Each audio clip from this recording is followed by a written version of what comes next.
يا أيها الرسول بلغ ما أنزل إليك من ربك আপনার কাছে আপনার রবের পক্ষ থেকে যখন যা আসে আপনি ওটাই মানুষের মাঝে প্রচার করুন। নাহমাদুহু ওয়া নাস্তাঈনুহু ওয়া নাস্তাগফিরুহু ونؤمن به ونتوكل عليه ونعوذ بالله من شرور أنفسنا ومن سيئات أعمالنا من يهده الله فلا مضل له ومن يضلله فلا هادي له ونشهد أن لا إله إلا الله وحده لا شريك له ونشهد أن سيدنا وحبيبنا محمدا عبد الله ورسوله الذي أرسله بالحق بشيرا ونذيرا وداعيا إلى الله بإذنه وسراجا وقمرا منيرا أما بعد فقد قال الله تعالى في كلامه المجيد وفرقانه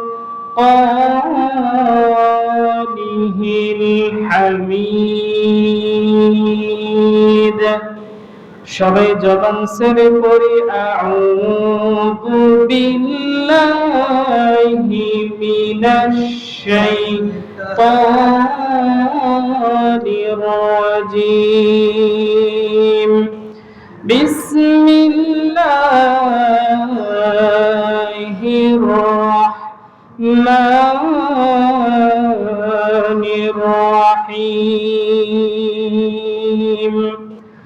والضحى والليل إذا سجى ما ودعك ربك وما قلى وللآخرة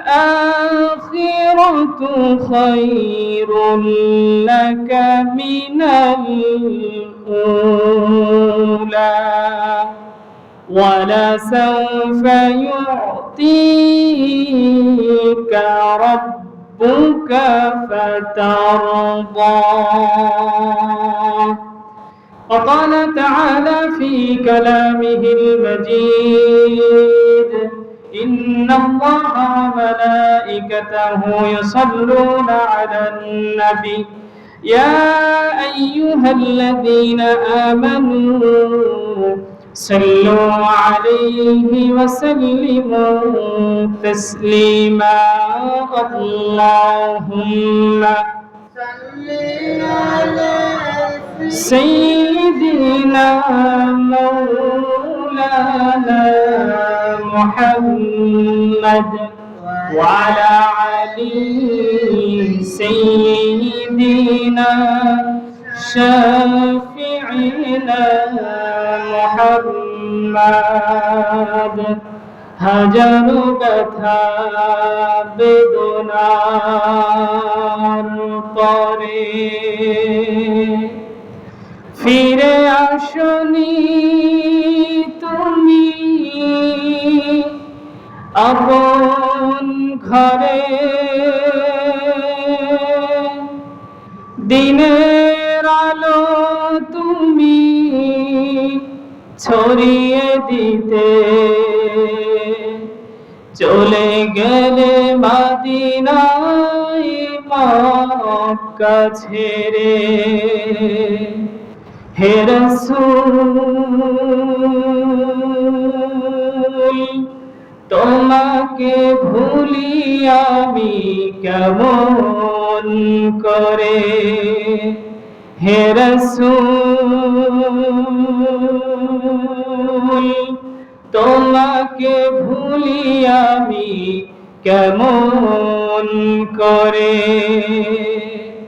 হেরার গুহায় তোমারি ধ্যান, আসমান থেকে নামে আল কোরআন। ভাঙলো সবার ভুল তোমারি তরে, আসলো কোরআনি ছায়া তলে। আল আমিন তুমি ছিলে চিরকাল, প্রতিটি মানুষের তরে। হে রাসূল তোমাকে ভুলি আমি কেমন করে, হে রাসূল তোমাকে ভুলি আমি কেমন করে। সুবহানাকা লা ইলমা লানা ইল্লা মা 'আল্লামতানা ইন্নাকা আনতাল আলিমুল হাকীম। রব্বি ইশরাহ লি সাদরি ওয়া ইয়াসসির লি আমরি ওয়াহলুল 'উকদাতাম মিন লিসানি ইয়াফকাহু কওলি।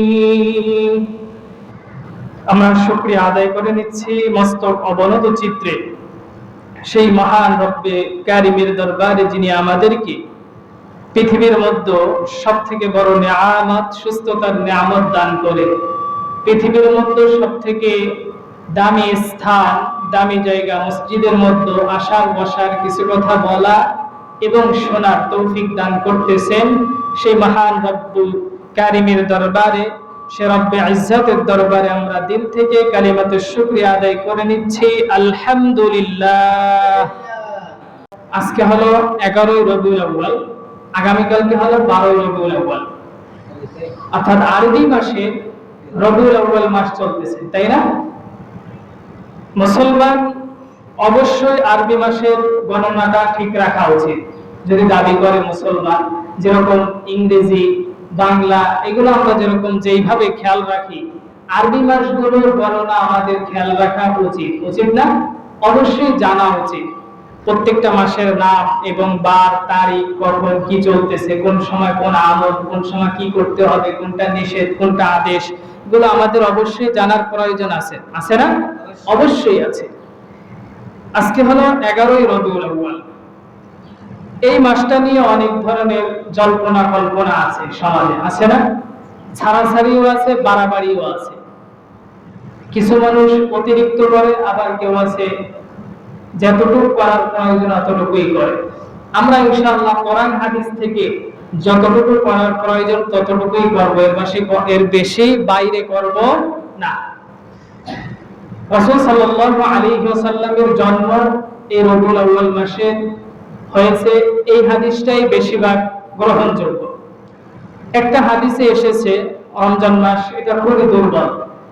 একটা এসেছে রবিউল আউয়াল মাসের 12, একটা এসেছে 9, একটা এসেছে 2 তারিখ, বিভিন্ন তারিখ এসেছে। বিভিন্ন মানুষ বিভিন্ন মত দিয়েছে এবং প্রত্যেকটা মতের পিছনে একটা দলিলও আছে।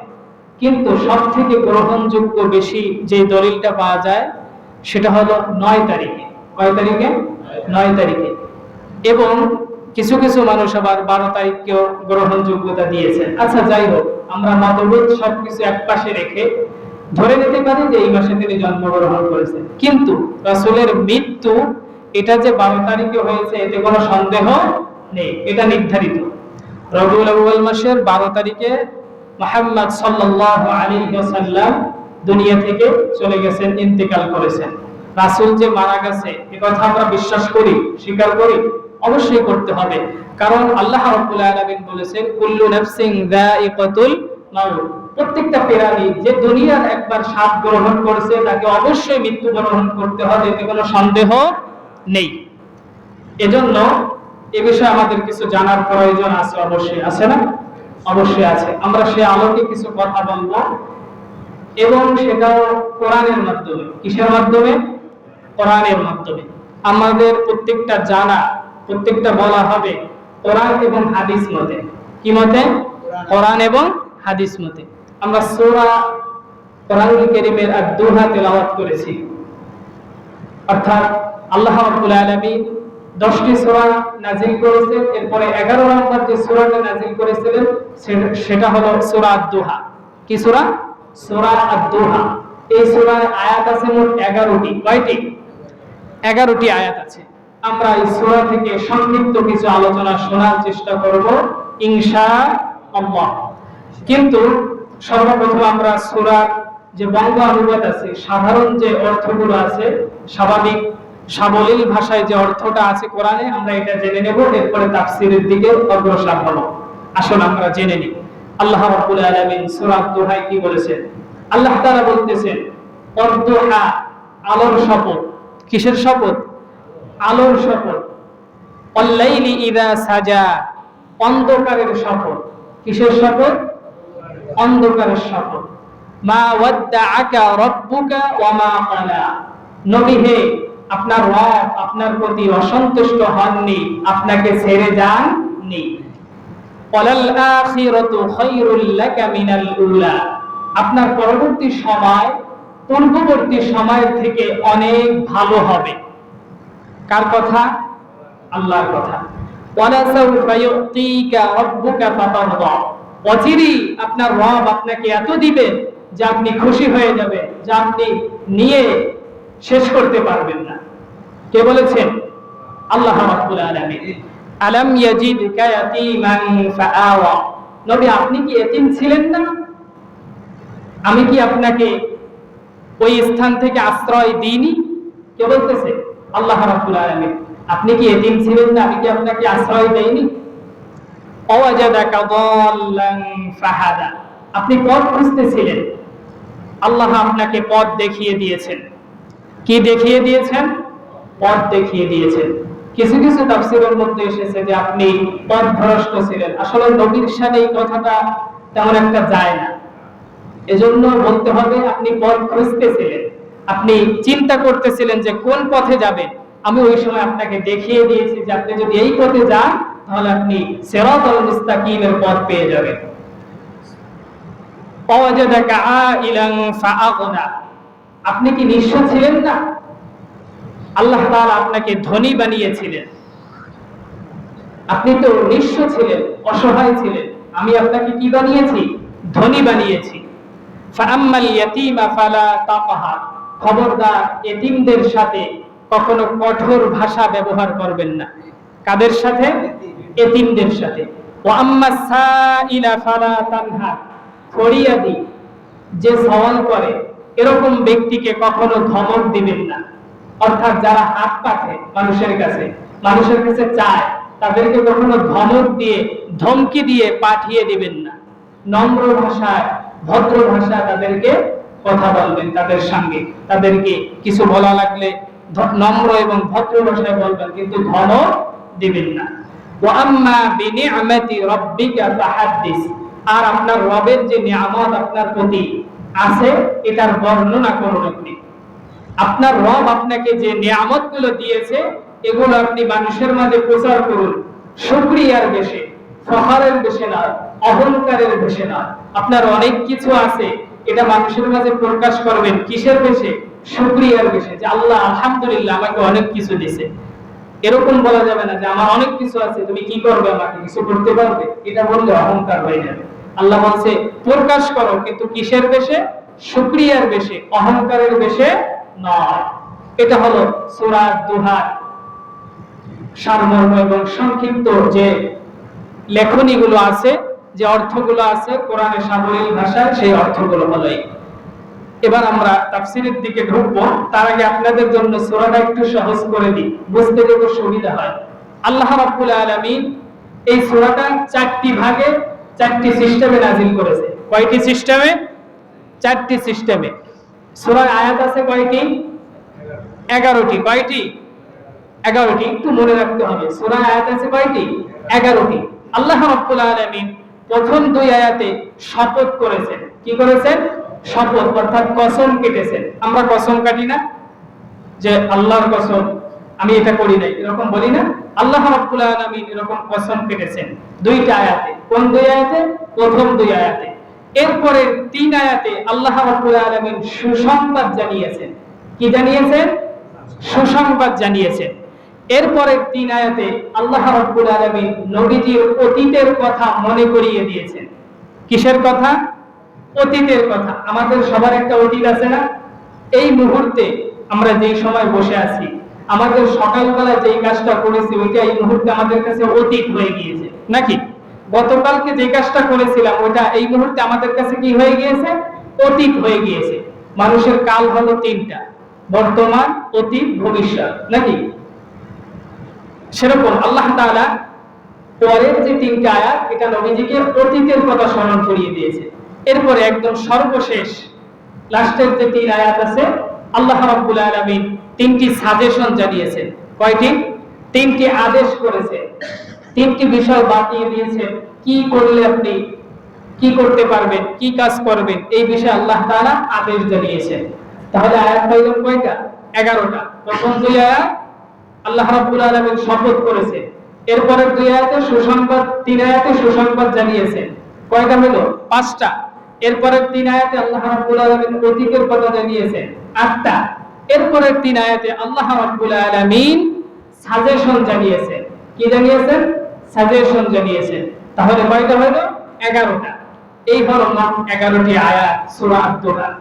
এবার আসেন আমরা বিস্তারিত আলোচনার দিকে ঢুকে যাই।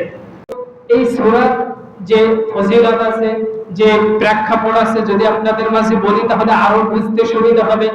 আল্লাহ রাব্বুল আলামিনের হাবিবের কাছে আল্লাহ তাআলা এই সূরাটা নাযিল করার যে কারণ, যে শানে নজুল আছে, সেটা হলো এই যে আল্লাহর রাসূল সাল্লাল্লাহু আলাইহি ওয়াসাল্লামের কাছে দীর্ঘদিন ধরে ওহী আসা বন্ধ হয়ে গিয়েছিল। কি আসা বন্ধ হয়ে গিয়েছিল? ওহী আসা বন্ধ হয়ে গিয়েছিল। যে কোনো কাহিনী যদি হয়, যে কোনো সমস্যা যদি হয়, যে কোনো প্রেক্ষাপট যদি ঘটে, তাহলে পিছনে একটা কারণ থাকে না?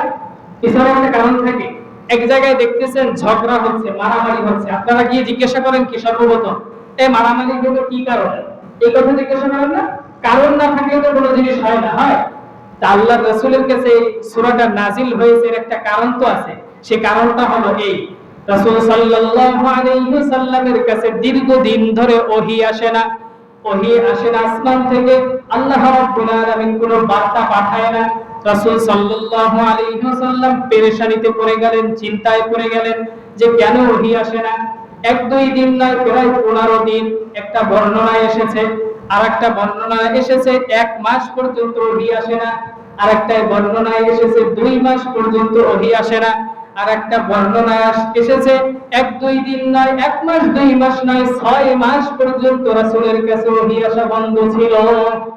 কি আসা বন্ধ ছিল? ওহী আসা বন্ধ ছিল। আপনার কাছে যদি একটা মানুষ প্রতিদিন আসে আর হঠাৎ করে যদি দেখেন লোকটা আসে না, তাহলে আপনি একটা পেরেশানিতে পড়ে যাবেন না? চিন্তায় পড়ে যাবেন না যে কি হলো, সমস্যাটা কি? রাসূল এরকম চিন্তায় পড়ে গেলেন, পেরেশানিতে পড়ে গেলেন। শুধুমাত্র তাই নয়, রাসূল তো পেরেশানিতে পড়েছেন যে কেন আমার কাছে ওহী আসে না, আমি কি কোনো ভুল করলাম নাকি, আমার দ্বারা কোনো ধরনের অসুবিধা হলো নাকি, আল্লাহ কি আমার দ্বারা অসন্তুষ্ট হলো নাকি। শুধুমাত্র তাই নয়, কাফেররা একটা সুযোগ পেয়ে গেল। সুযোগ পেয়ে কাফেররা বলতেছে, ও মুহাম্মদ, কই তুমি তো কোনো নতুন কোনো বার্তা দিচ্ছ না, নতুন কোনো খবর দিচ্ছ না, তুমি তো আগে প্রতিদিন নতুন নতুন কথা আমাদের মাঝে নিয়ে আসতে, এখন তো কিছুই বলো না। কাফেররা এই সুযোগে নবীকে টিটকারি করা শুরু করলেন, নবীর সঙ্গে হাসতামশা মশকরি করা শুরু করলেন। কই তুমি তো প্রতিদিন ওহী নিয়ে আসতে, এখন তার কোনো নতুন বার্তা, কোনো ওহী তোমার রব তোমাকে দিচ্ছে না, তোমার রব কি তোমাকে ভুলে গেছে? কাফেররা বলতেছে রাসূলকে, তার সঙ্গে মশকরি করতেছে। শুধুমাত্র তাই নয়, আবু জাহেলের স্ত্রী রাসূলকে কটূক্তি কথায় বললে, কি ব্যাপার, তোমার কাছে সেই শয়তানটা কি এখন আর আসে না? নাউজুবিল্লাহ। শয়তান বলতে তারা বুঝিয়েছে জিবরাইলকে। জিবরাইল ফেরেশতাকে বুঝিয়েছে যে তোমার কাছে ওই যে একটা ইবলিস শয়তান আসতো, কি এখন আর আসে না? রাসূলের কাছে কি ইবলিস আসতো নাকি ফেরেশতা আসতো? আল্লাহর পক্ষ থেকে ওহী বার্তাবাহক জিবরাইল আসতো রাসূল সাল্লাল্লাহু আলাইহি সাল্লামের কাছে। কিন্তু কাফেররা ওই যে সুযোগ পেয়েছে, দেখবেন আপনার শত্রু যদি কখনো সুযোগ পায় তখনই আপনাকে খোঁচা মারবে। যদি কোনো দুর্বল পয়েন্ট আপনার শত্রু জেনে যায় তাহলে আপনাকে ঘায়েল করতে তার জন্য সুবিধা হয়। ওই কাফেররা রাসূলকে বলতেছে, কি ব্যাপার, তোমার কাছে তো কোনো নতুন বার্তা আসে না, কোনো ওহী আসে না, তুমি কি করতেছো? আসলে মনে হয় তোমার রব তোমাকে ভুলে গেছে, অথবা তুমি এতদিন যা বলেছো এগুলো সব বানোয়াট মিথ্যা কথা। নাউজুবিল্লাহ। কারণ হলো আল্লাহ রাসূল সাল্লাল্লাহু আলাইহি ওয়াসাল্লাম আল্লাহর পক্ষ থেকে যা আসতেন ওগুলো সঙ্গে সঙ্গে পৌঁছে যেতেন। আল্লাহ রাব্বুল আলামিন বলেছেন, ইয়া আইয়ুহার রাসূল বাল্লিগ মা উনজিলা ইলাইকা মির রাব্বিক, আপনার কাছে আপনার রবের পক্ষ থেকে যখন যা আসে আপনি ওটাই মানুষের মাঝে প্রচার করুন। কে বলেছেন? আল্লাহ রাব্বুল আলামিন। আপনার রবের পক্ষ থেকে যাই আসে ওটাই আপনি মানুষের মাঝে কি করুন? প্রচার করুন। এরকম রাসূলের কাছে যখন যা আসতো সঙ্গে সঙ্গে প্রচার করে দিত। কিন্তু হঠাৎ করে যদি দীর্ঘ 6 মাস কোনো কিছু প্রচার না করে তাহলে তো কাফেররা সুযোগ পেয়েই যাবে। তারা যখন এই বলাবলি করলো রাসূলের মনটা অত্যন্ত ভেঙে গেল, কষ্টে তিনি নিঃস্ব হয়ে যাচ্ছেন, অসহায় হয়ে যাচ্ছেন, কি করবে পেরেশানিতে কিছুই বুঝতেছেন না তিনি। কারণ রাসূল সাল্লাল্লাহু আলাইহি ওয়াসাল্লাম কখনো মন করা কিছু বলতেন না, বলতেন নিজের ইচ্ছায় কিছু বলতেন। সবকিছু কার পক্ষ থেকে? আল্লাহর পক্ষ থেকে। ওমা ইয়ানতিকু আনিল হাওয়া ইন হুয়া ইল্লা ওয়াহয়ুন ইউহা। রাসূল কখনোই মন করা কিছু বলতেন না, আল্লাহর পক্ষ থেকে যেটাই আসতো ওটাই শুধুমাত্র তিনি প্রচার করতেন। তিনি নিজে কিছু বানিয়ে বলতেন না, বলতেন রাসূলকে আল্লাহ যেটা জানাইতো তিনি ওইটাই মানুষের মাঝে শুধুমাত্র প্রচার করতেন। যেহেতু আল্লাহ জানাচ্ছেন না, তিনিও প্রচার করতেছেন না, তিনি নিরিবিলি বসে আছেন চুপ করে। এরকম করতে করতে যখন অনেক দিন বের হয়ে গেল, আল্লাহ দেখলেন তার বন্ধু কষ্ট পাচ্ছে, তিনি পেরেশানিতে পড়ে গেছে। আল্লাহ রাব্বুল আলামিন ওই সময় সূরা আদ-দুহা আল্লাহর রাসূলের উপর অবতীর্ণ করলেন। প্রেক্ষাপটটা সবাই বুঝতে পেরেছেন? দীর্ঘদিন ওহী আসতেছে না, রাসূল পেরেশানিতে পড়ে গেছে, ডিপ্রেশনে পড়ে গেছে। ওই সময় আল্লাহ তাআলা তার ডিপ্রেশন থেকে উঠানোর জন্য, তার কষ্ট দূর করার জন্য, তাকে একটা সুখীময় জিন্দেগি দান করার জন্য সূরা দুহা তার উপর নাযিল করলেন, অবতীর্ণ করলেন। এবার আসেন আমরা ব্যাখ্যার দিকে যাই। আল্লাহ রাব্বুল আলামিন বলতেছে, ওয়াদ-দুহা, আলোর শপথ, ওয়াল লাইলি ইযা সাজা, অন্ধকারের শপথ। কিসের শপথ? অন্ধকারের শপথ। রাতের পরে যেরকম দিন আসে এটা সত্য, দিনের পরে যেরকম রাত আসে এটা সত্য। মা ওয়াদ্দাআকা রাব্বুকা ওয়া মা ক্বালা, নবী হে আপনার রব আপনাকে ভুলে যাননি, আপনার প্রতি অসন্তুষ্টি হননি, এ কথাও সেরকম সত্য। এই যে দিন চলতেছে, এই দিনের শেষে যে রাত আসবে এতে কোনো সন্দেহ আছে? রাত যাওয়ার পরে আবার যে দিন আসবে এতে কোনো সন্দেহ আছে? কোনো সন্দেহ নেই। আল্লাহ তাআলা বলতেছে, রাত এবং দিনের কসম, সূর্যের আলোর কসম, রাতের অন্ধকারের কসম, এটা যেরকম সত্য, হে রাসূল আমি আপনাকে ভুলে যাইনি, আমি আপনার উপর অসন্তুষ্ট হইনি, এটাও সত্য। কিন্তু এই যে দীর্ঘদিন ওহী যে বন্ধ ছিল এটার একটা কারণ তো আছে। মুফাসসিররা বলতেছে, এই ব্যাখ্যা আল্লাহ তাআলা বলেছেন দীর্ঘদিন ওহী বন্ধের একটা কারণ হলো এই যে ওহীটা একটা সাধারণ কোনো জিনিস নয়। এটা যখন রাসূলের উপর আসতো, শীতের সময় যদি রাসূলের উপর ওহী আসতো রাসূল ঘেমে যাইতো। রাসূল যদি উটের পিঠে বসা থাকতো রাসূলের উপর ওহী আসলে রাসূল সঙ্গে সঙ্গে উটের পিঠ থেকে নেমে যাইতো।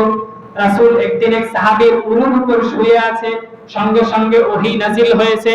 সাহাবী বর্ণনা করেছেন হাদিসের মধ্যে, আমার পার মধ্যে যে হাড্ডি আছে মনে হচ্ছে আমার হাড্ডিগুলো ভেঙে যাচ্ছে ওহীর ভারে। এতটা ওহীর ভার। আসমানি যে ওহীগুলো আসতেছে এগুলো কি সাধারণ কোনো জিনিস নাকি? এতটা ভার, মনে হচ্ছে আমার পায়ের ভিতরে যে হাড্ডিগুলো আছে এগুলো ভেঙে চুরমার হয়ে যাচ্ছে। কিন্তু রাসূল এতক্ষণ শুয়ে রয়েছে আমার উপরের উপর, আমার গার উপর, কিন্তু কোনো সমস্যা হয়নি। কিন্তু যখন ওহী নাযিল হলো মনে হলো আমার পায়ের হাড্ডিগুলো ভেঙে চুরমার হয়ে যাচ্ছে। শুধুমাত্র তাই নয়, আল্লাহর রাসূল সাল্লাল্লাহু আলাইহি ওয়াসাল্লামের কাছে যখনই ওহী আসতো রাসূল ঘেমে যাইতো, পেরেশানিতে পড়ে যাইতো, রাসূল অস্থির হয়ে যাইতো। কারণ হলো ওহীটা অত্যন্ত ভারী জিনিস।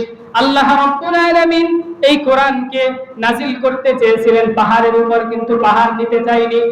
চেয়েছিল? চাইনি। আল্লাহ রাব্বুল আলামিন অন্য জগতের প্রাণীর উপর এই কোরআনকে নাজিল করতে চেয়েছিলেন, কিন্তু কোরআন নিতে চাইনি তারা। কারণ হলো তারা বলেছেন এই কোরআনের ভার আমরা বহন করতে পারবো না, এটা আমরা সহ্য করতে পারবো না। শেষ পর্যন্ত আল্লাহ রাব্বুল আলামিন মানব জাতির উপরে কোরআনকে অবতীর্ণ করলেন। তাহলে এটার কি ভার আছে কি নেই? এটা কি সাধারণ কোনো জিনিস নাকি? দুনিয়ার কোনো কিতাব নাকি? এজন্য আল্লাহ রাব্বুল আলামিন বলতেছে, রাসূল কখন ওহী রিসিভ করতে হবে, কখন রিসিভ করতে হবে না, কিভাবে রিসিভ করবে, রিসিভ করার মধ্যে কি মজা, রিসিভ না করার মধ্যে কি মজা, এটাকে আপনাকে একটু অনুভব করতে হবে। এজন্য আমি দীর্ঘদিন ধরে আপনাকে ওহী দেইনি, যে আপনার জন্য কষ্ট না হয়। একভাবে যদি আমি অনেক ওহী, অনেক আয়াত আপনার উপর অবতীর্ণ করি, নাজিল করি, অনেকগুলো কথা যদি আপনার উপর চাপিয়ে দিই, তাহলে আপনার ওটা বুঝতে অসুবিধা হবে, মানুষকে বোঝাতে অসুবিধা হবে। এই কারণে আপনাকে আমি ধীরে ধীরে আস্তে আস্তে দীর্ঘদিন পরে পরে ওহী নাজিল করেছি। তাহলে আল্লাহ তাআলাকে অসন্তুষ্ট হয়ে ওহী বন্ধ করেছিলেন? অসন্তুষ্ট হয়ে না, রাসূলের ভালোর জন্য এটা করেছিলেন।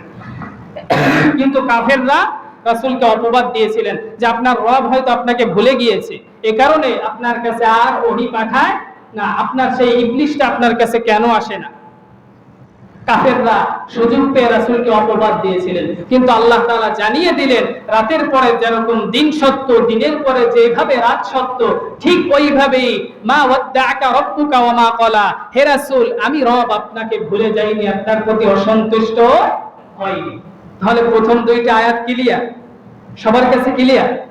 এরপরে আল্লাহ রাব্বুল আলামিন প্রথম দুই আয়াতে দুইটা শপথ কাটলেন, এরপরে তিন আয়াতে সুসংবাদ জানালেন। কি জানালেন? সুসংবাদ। এক নম্বর সুসংবাদ হলো, হে নবী আমি আপনাকে ভুলে যাইনি, অসন্তুষ্ট হইনি। এক নম্বর সুসংবাদ কি? আমি আপনাকে ভুলে যাইনি, আপনার প্রতি অসন্তুষ্ট হইনি, রাগান্বিত হইনি, শুধুমাত্র আপনার ভালোর জন্য কিছুদিন ওহী বন্ধ রেখেছিলাম।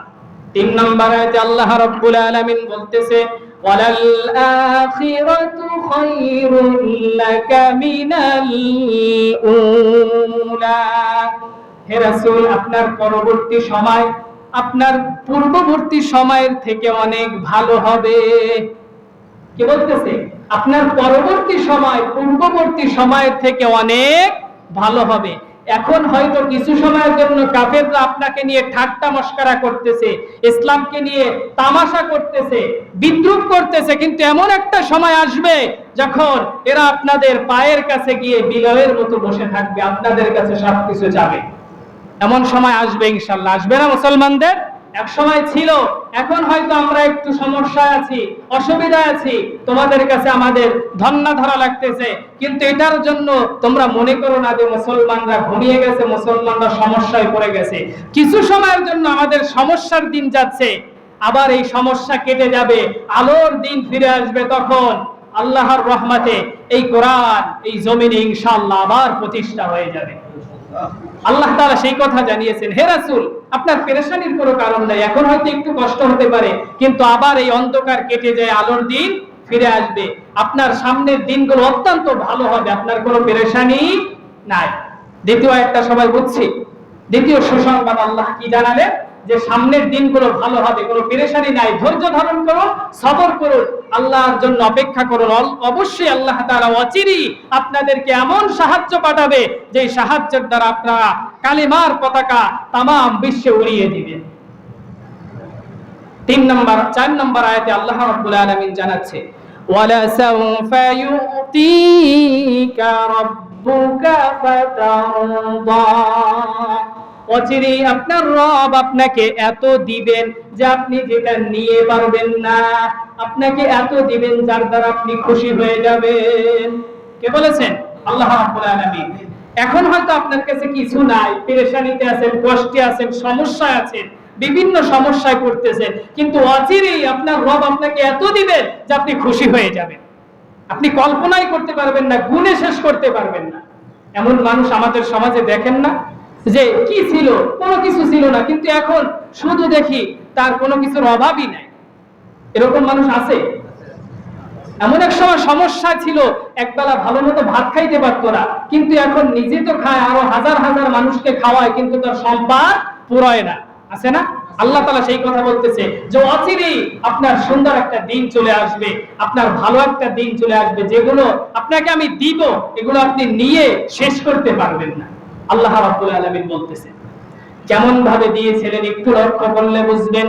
আল্লাহ রাব্বুল আলামিন যখন দাওয়াত দিতে দিতে পেরেশানিতে পড়ে গেলেন মক্কার জমিনে, যখন ইসলামকে গ্রহণ করে না, যখন সামাজিকভাবে কোনো ধরনের শেল্টার রাসূল পাচ্ছে না, কোনো সহযোগিতা পাচ্ছে না, রাষ্ট্রীয়ভাবে কোনো সহযোগিতা পাচ্ছে না, কোনো ধরনের মানুষ কোনো সহযোগিতা করতেছে না, বরঞ্চ তাকে চেপে ধরতেছে, এমন সময় আল্লাহর রাসূল আল্লাহ রাব্বুল আলামিনের কাছে দুইটা দোয়া করলেন। আল্লাহর কাছে দুইটি দোয়া করলেন, দুইটি নাম তুলে ধরলেন। এক নম্বরে হলো আবু জাহেলের নাম, দুই নম্বরে হলো ওমরের নাম। কয়জনের নাম? দুইজনের নাম তুলে ধরলেন। রব্বুল আলামিন, আপনি আমাকে এই দুইজনের মধ্যে একজন ব্যক্তিকে ইসলামের মধ্যে এনে ইসলামকে শক্তিশালী করে দিন। কে দোয়া করেছিলেন? মুহাম্মদ সাল্লাল্লাহু আলাইহি ওয়াসাল্লাম আল্লাহর কাছে দোয়া করেছেন, কিন্তু দীর্ঘদিন চলে গেছে, কিন্তু কেউ ইসলাম গ্রহণ করে না। রাসূল পেরেশানিতে আছে, খুব মুসিবতে আছে, সমস্যা আছে। কিভাবে ইসলাম প্রকাশ্যে প্রচার করব? যদি শক্তিশালী কোনো লোক আমার দলে না থাকে, তাহলে ইসলাম প্রচার করা কষ্টকর হয়ে যাবে না? দলে যদি ক্ষমতাশীল লোক না থাকে, তাহলে দলের প্রচার করা কষ্ট হয় না? এজন্য রাসূল আল্লাহর কাছে দুইজনের দোয়া করলেন। একদিন হঠাৎ করে সাহাবায়ে কেরাম বলতেছে, ইয়া রাসূলুল্লাহ, আপনি এখান থেকে সরে যান, ওই যে ওমর হাতে খোলা তরবারি নিয়ে আপনার দিকে আসতেছে। রাসূল খুশি হয়ে গেলেন, বললেন, তোমরা সরে যাও, কোনো পেরেশানি নাই, কোনো ভয় নাই। আমার মনে হচ্ছে আমার রব আমার দোয়া কবুল করে নিয়েছে, ওমর হয়তো ইসলাম গ্রহণ করে নেবে। রাসূলের কাছে ওমর রাদিয়াল্লাহু তাআলা আনহু আসলেন। আসার সঙ্গে সঙ্গে রাসূলের কাছে এসে বসলেন। বসে তিনি বললেন, আমি ইসলাম গ্রহণ করব, আমাকে কালিমা পড়িয়ে দিন। সঙ্গে সঙ্গে আল্লাহর রাসূল পড়িয়ে দিলেন, আশহাদু আল্লা ইলাহা ইল্লাল্লাহু ওয়াহদাহু লা শারীকা লাহু ওয়া আশহাদু আন্না মুহাম্মাদান আবদুহু ওয়া রাসূলুহু। অচিরেই আপনাকে এমন জিনিস দেব যা আপনি নিয়ে শেষ করতে পারবেন না। দেন কি দেয়নি?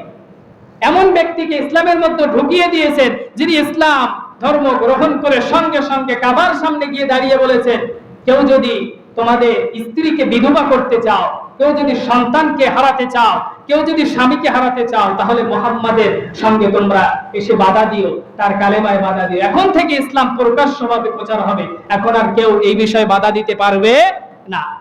যখন একজন শক্তিশালী লোক দলে চলে আসলেন, রাসূল প্রকাশ্যভাবে ইসলামের দাওয়াত দেওয়া শুরু হয়ে গেলেন। তাহলে আল্লাহ তাআলা তাকে অনেক বড় কিছু দিয়েছিলেন কি দিয়েছিলেন না? দিয়েছিলেন না? অবশ্যই দিয়েছিলেন। শুধুমাত্র তাই নয়, কারবালার ময়দানে যখন রাসূল দাওয়াত দিলেন, কেউ যখন ইসলাম গ্রহণ করলো না রাসূলের কাছে, রাসূল পেরেশানিতে পড়ে গেলেন, রাসূল চিন্তায় পড়ে গেলেন। রক্তাক্ত অবস্থায় রাসূল ফজরের সালাত আদায় করতেছেন। জিন জাতির একটা স্বভাব ছিল, তারা আগে আসমানের দিকে গিয়ে গোপন গোপন খবরগুলো শুনে আসতো, কিন্তু দেখতেছে যে আসমানের দিকে যখনই যায়, তখন আসমান থেকে পাথর আসে, তাদের দিকে নিক্ষেপ করে, এবং তারা আসমানে যেতে পারে না, গোপন খবরও জানতে পারে না। তারা চিন্তা করলেন, সমস্যায় পড়লেন, কি অবস্থা একটু দেখো তো, পৃথিবীতে যে মুহাম্মদ নামের একটা ব্যক্তি আসার কথা ছিল, সে কি চলে এসেছে কিনা। তারা ঘুরতে ঘুরতে দেখলেন রাসূল এক জায়গায় বসে কোরআন তেলাওয়াত করতেছেন এবং পড়তেছেন, ইন্না সামি'না কুরআনান আজাবা ইয়াহদি ইলার রুশদি ফাআমান্না বিহি। জিন জাতি তাদের ভাইদেরকে এসে বললেন, অচিরেই সেই লোক চলে এসেছে এবং ইসলাম নিয়ে এসেছে, কোরআন নিয়ে এসেছে। ইন্না সামি'না কুরআনান আজাবা, আসমান থেকে সেই কোরআন অবতীর্ণ হয়ে যাচ্ছে। ইয়াহদি ইলার রুশদি ফাআমান্না বি, আমরা সবাই মিলে এখন ঈমান এনে নিলাম। আল্লাহ রাব্বুল আলামিনের হাবিব তো এই কথা জানে না যে জিন জাতি ঈমান এনেছে, জানে? তিনি তো আর গায়েব জানে না, জানে? এখন তিনি জানবে কিভাবে? আল্লাহ রাব্বুল আলামিন তাকে জানিয়ে দিলেন, ইয়া রাসূলুল্লাহ, আপনি মানব জাতির উপর ইসলামের দাওয়াত দিয়েছেন, কোরআনের দাওয়াত দিয়েছেন, তারা আপনার দাওয়াত গ্রহণ করে না, আপনাকে রক্তাক্ত করেছে, আপনাকে পিটিয়েছে, আপনাকে আঘাত করেছে, কিন্তু আপনার পেরেশানির কোনো কারণ নাই, আপনার চিন্তার কোনো কারণ নাই।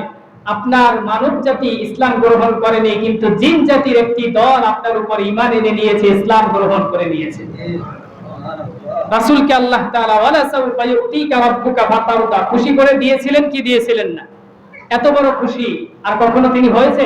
হয়নি। এমন ভাবে তিনি খুশি করে দিয়েছেন। শুধুমাত্র তাই নয়, খাদিজা রাদিয়াল্লাহু তাআলা আনহা তার সব থেকে যখন ইসলামের ছায়াতলে থাকতেন, সব সময় তাকে যখন শেল্টার দিতেন, এমন ব্যক্তি যখন দুনিয়া থেকে চলে গেলেন, তিনি পেরেশানিতে পড়ে গেলেন, তার চাচা আবু তালেব যখন দুনিয়া থেকে চলে গেলেন, ইন্তেকাল করলেন, একই সময় দুইজন ব্যক্তি ইসলাম থেকে বিদায় হয়ে গেলেন, দুনিয়া থেকে বিদায় হয়ে গেলেন। তিনি পেরেশানিতে পড়ে গেলেন, কিভাবে ইসলামের দাওয়াত দিবে, কিভাবে কাফেরদের মাঝে তিনি কোরআন নিয়ে যাবে, তাকে তো মারধর করবে, আঘাত করবে। এমন সময় আল্লাহ রাব্বুল আলামিন বললেন, জিবরিল যাও, আমার রাসূলকে আমি পেরেশানিতে দেখতে চাই না, তাকে আমি খুশি করতে চাই, তাকে একটা সুসংবাদ জানিয়ে দাও, তাকে আমি মিরাজে নিয়ে আসব। সুবহানাল্লাযী আসরা বিআবদিহি লাইলাম মিনাল মাসজিদিল হারামি ইলাল মাসজিদিল আকসা। আল্লাহ রাব্বুল আলামিন রাসূল যখনই পেরেশানিতে পড়েছেন, যখনই সমস্যায় পড়েছেন, তখনই একটা সুসংবাদ দিয়ে তাকে কি করেছেন? খুশি করে দিয়েছেন।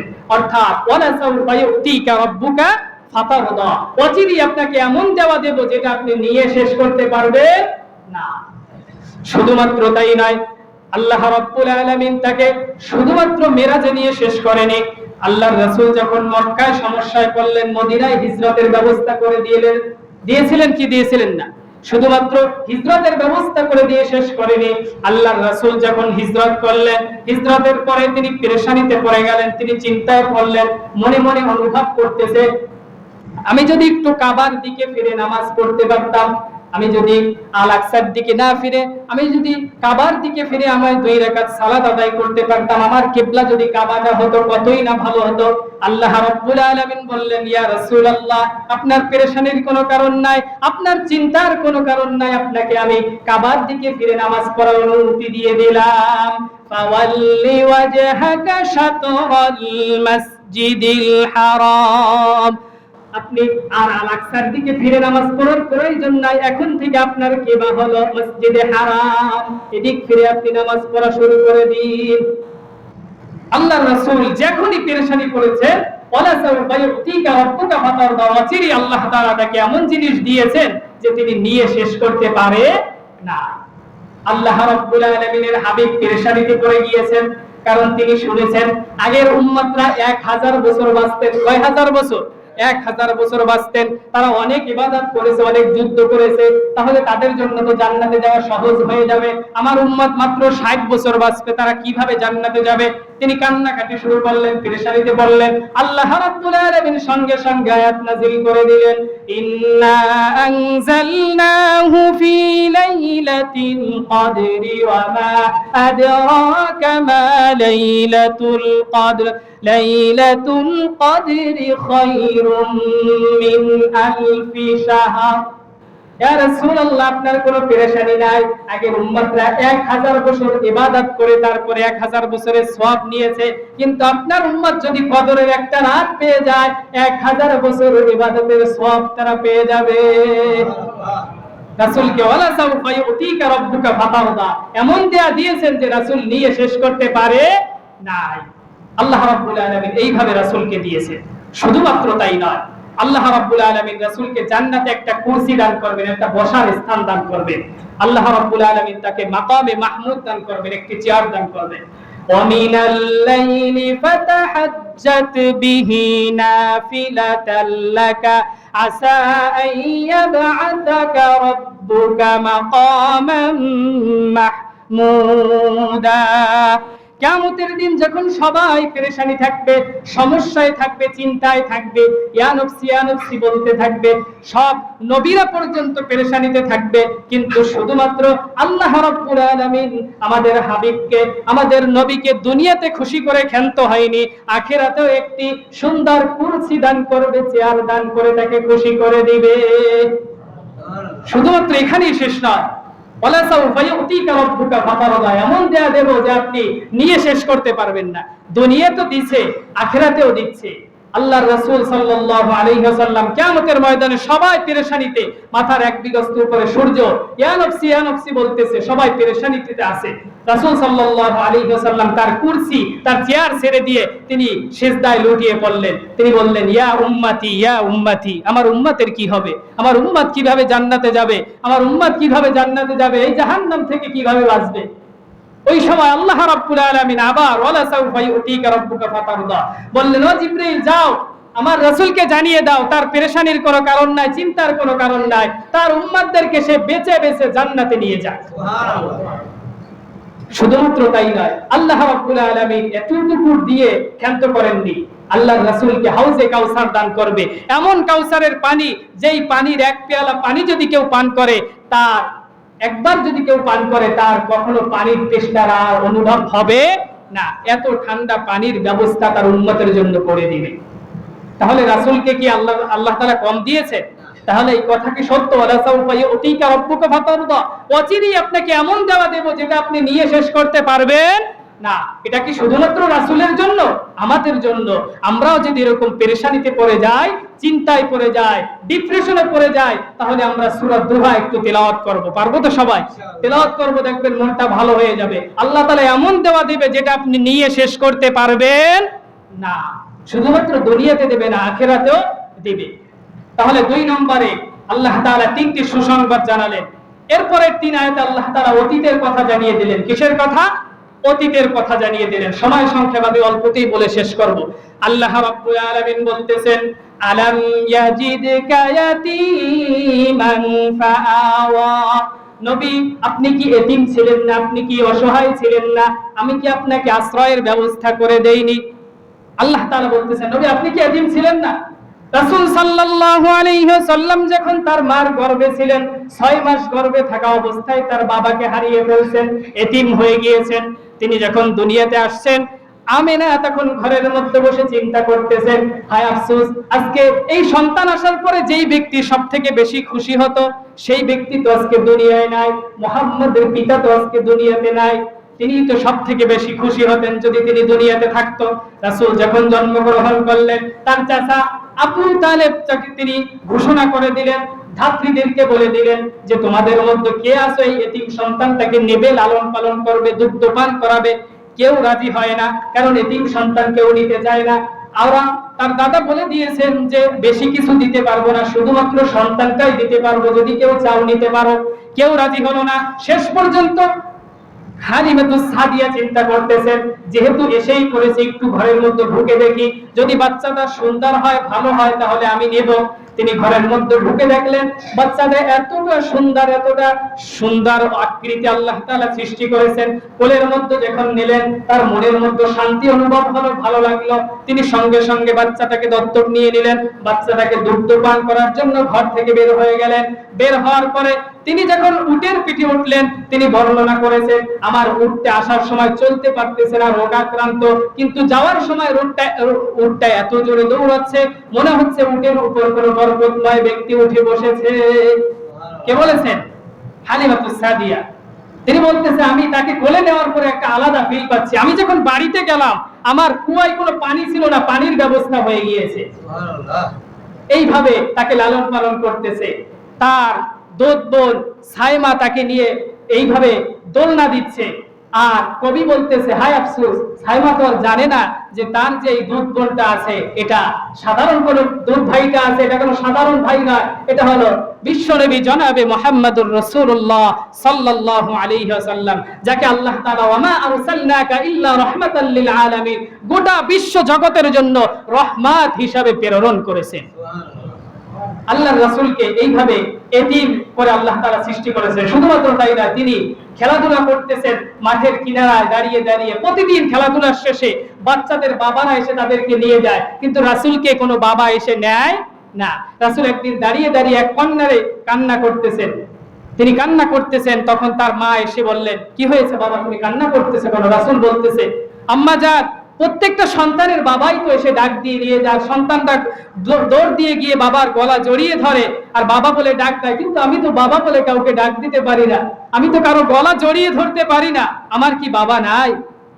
তখন আল্লাহ তাআলা এই আয়াত রাসূলের উপর অবতীর্ণ করে তার উপর জানিয়ে দিয়েছিলেন যে আলাম ইয়াজিদিকা ইয়াতীমান ফাআ, আপনি যখন এমন কথা বলেছিলেন যে আমি এতিম ছিলাম, তখনই তো আমি আপনাকে আশ্রয় দান করেছিলাম, সাহায্য করেছিলাম, তাহলে আপনার কিসের পেরেশানি, কিসের চিন্তা?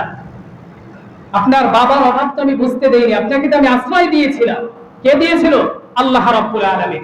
শুধুমাত্র তাই নয়, আল্লাহ তাআলা বলেছেন ওয়াজাদাকা দাল্লান ফাহাদা, আপনি পথ খুঁজতেছিলেন, আমি আপনাকে পথ দেখিয়েছিলাম। ইহদিনাস সিরাতাল মুস্তাকিমের পথ আমি আপনাকে বাতিয়ে দিয়েছিলাম, যে এই পথে যদি আপনি চলেন তাহলে আপনি সঠিক পথ পেয়ে যাবেন। ওয়াজাদাকা আইলান ফাআগনা, আপনি নিঃস্ব ছিলেন, অসহায় ছিলেন, আপনাকে আমি ধনী করেছিলাম, আপনাকে আমি ধন সম্পদ দিয়েছিলাম। দিয়েছিলেন কি দিয়েছিলেন না? আল্লাহ তাআলা তিনটা অতীতের কথা স্মরণ করিয়ে রাসূলকে জানালেন, রাসূল আপনার পেরেশানির কোনো কারণ নাই, আপনাকে তো আমি সব সময় সাহায্য করি, শুধুমাত্র আপনাকে নয় আপনার উম্মতকেও আমি এইভাবে সাহায্য করব। এরপরে তিনটা আয়াত আল্লাহ তাআলা তিনটা সাজেশন জানিয়েছেন। কি জানিয়েছেন? সাজেশন অর্থাৎ উপদেশ জানিয়েছেন। কি জানিয়েছেন? উপদেশ জানিয়েছেন। আল্লাহ তাআলা বলতেছেন ফাআম্মাল ইয়াতীমা ফালা তাকহার, খবরদার এতিমদের সাথে কখনো গলা উঁচু করে, কণ্ঠস্বর উঁচু করে কথা বলবে না, ধমক দিয়ে কথা বলবে না।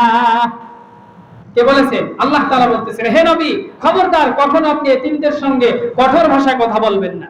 আল্লাহ রাসূল সাল্লাল্লাহু আলাইহি ওয়াসাল্লাম একদিন ঈদের ময়দানে যাবেন, রাস্তা থেকে হেঁটে যাচ্ছেন, এক বালককে দেখে বসে বসে কাঁদতেছে। বললেন এ বালক, তুমি কেন কান্না করো? বলতেছে আমি তোমাকে বলবো না, আমি এই কথাটা বলবো মুহাম্মাদকে। কাকে বলবো? মুহাম্মাদকে। রাসূল বলতেছে তুমি যে মুহাম্মাদকে খোঁজো, আমি সেই মুহাম্মাদ, আমাকে বলো।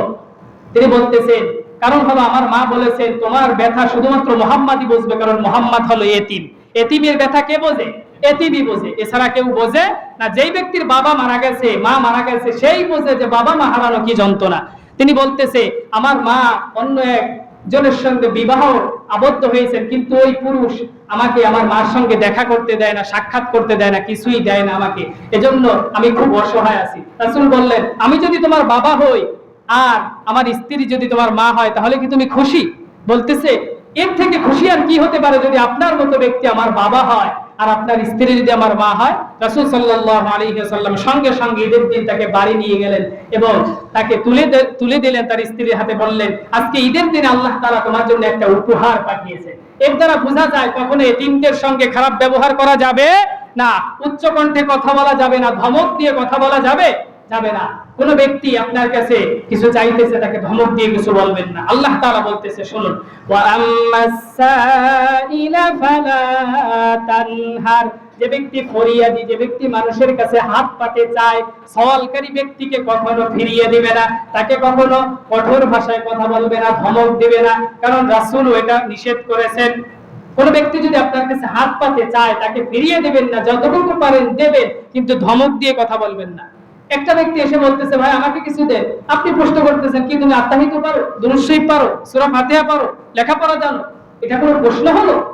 আরে ভাই তার তো পেটের অভাবে সে আপনার কাছে হাত পেতেছে, অসহায় অবস্থায় আছে, তাকে এই সময় কি প্রশ্ন করার সময় নাকি সাহায্য করার সময়? আগে সাহায্য করেন তারপরে তাকে প্রশ্ন করেন, এটাই তো নিয়ম নাকি? বড় বড় সাহেবরা রাস্তা থেকে গাড়ি নিয়ে হেঁটে যায়, রাস্তায় শহরে জানলার পাশে এসে ভিক্ষুকরা হাত পাতে না? তাদেরকে ফিরিয়ে দেওয়া যাবে না, তাদেরকে কিছু দিতে হবে। অসহায় অবস্থায় তাদেরকে ফিরিয়ে দেওয়া যাবে না, ধমক দেওয়া যাবে না। শহরের অবস্থা এমন, তাদেরকে ফিরিয়ে দেয়। আবার এমনও হয় পথের ভিখারি মারা গেছে, রাস্তায় লাশ শুইয়ে দিয়েছে, ওই রাস্তা থেকে যায় জানলার ফাঁক থেকে 2 টাকা 5 টাকা লাশের উপর দিয়ে মারে। আসলে লাশের কি কোনো টাকার প্রয়োজন আছে?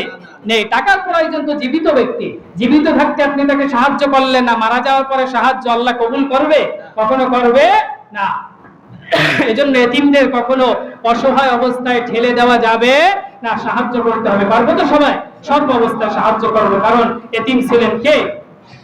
মুহাম্মদ সাল্লাল্লাহু আলাইহি ওয়াসাল্লাম। ওয়া আম্মা বিনিআমাতি রাব্বিকা ফাহাদ্দিস, আল্লাহ তাআলা বলেন তোমাকে যে নিয়ামতগুলো দেয়া হয়েছে এগুলো বর্ণনা করো। কি করো? বর্ণনা করো, তোমাকে যে আমি নিয়ামতগুলো দিয়েছি এগুলো বর্ণনা করো, মানুষের মাঝে প্রচার করো। তোমার 2টা গাড়ি দিয়েছি, 5টা বাড়ি দিয়েছি, অনেক টাকা পয়সার মালিক করেছি, 4টা 5টা সন্তানের অধিকার তোমাকে আমি করেছি, তুমি এটা নিয়ে ফখর করো না, অহংকার করো না, বরং মানুষের মাঝে এটা প্রচার করো। কি করো? প্রচার করো শুকরিয়ার বেশে। কিসের বেশে? শুকরিয়ার বেশে, অহংকারের বেশে নয়। তাহলে আমাদের যা কিছু আছে এগুলোর জন্য আমরা শুকরিয়া আদায় করব এবং প্রচার করব, কিন্তু অহংকার করব না। করা যাবে? করা যাবে না। তাহলে আল্লাহ তাআলা অচিরে এমন কিছু দিবে যেটা আপনি নিয়ে শেষ করতে পারবেন না। খুবই চমৎকার একটি সূরা। আমরা যখনই পেরেশানিতে পড়ব, ডিপ্রেশনে পড়ব, এই সূরা তেলাওয়াত করব। সূরা আলাম নাশরাহ এটাও তেলাওয়াত করার চেষ্টা করব। এগুলো তেলাওয়াত করলে আপনার ডিপ্রেশন, পেরেশানি, চিন্তা এগুলো মুক্ত হয়ে যাবে। দেখবেন আপনার হালকা হয়ে যাবে মনটা। আপনি আল্লাহর কাছে সাহায্যের জন্য আপনি আশা রাখতে পারবেন। সবাই পারবো তো? আল্লাহ তাআলা আমাদের তৌফিক দান করুন। আল্লাহ তাআলা আমল করার তৌফিক দান করুন। ওয়া আখিরু দাওয়ানা আলহামদুলিল্লাহি রাব্বিল আলামিন।